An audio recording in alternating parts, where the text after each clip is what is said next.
ನಿಜವಾಗಿ ಪ್ರೀತಿ ಮಾಡಿದ ನನಗೆ ಪ್ರೀತಿ ಬರೀ ಕನಸಾಗೆ ಉಳಿತು. ಪ್ರೀತಿಸ್ದೋಳನ್ನ ಮರೆಯೋ ನೋವೇನು ಅನ್ನೋದು ನನ್ನಂತವನಿಗೆ ಮಾತ್ರ ಗೊತ್ತು.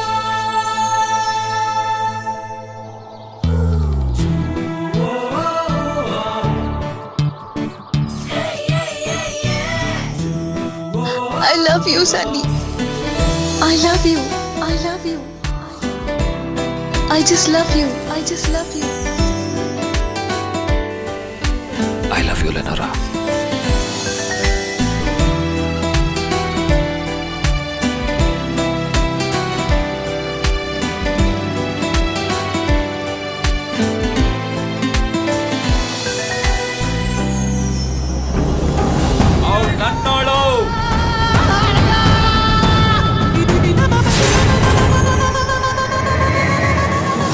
ಪ್ರೀತಿ ಸಿಕ್ಕಿದಾಗ ಲೈಫ್ ಚೇಂಜ್ ಆಗುತ್ತೆ ಅಂತಾರೆ, ಆದರೆ ಅದು ಸಿಗದೇ ಇದ್ದಾಗ ಏನಾಗುತ್ತೆ ಅಂತ ಯಾರೂ ಹೇಳಿಲ್ಲ.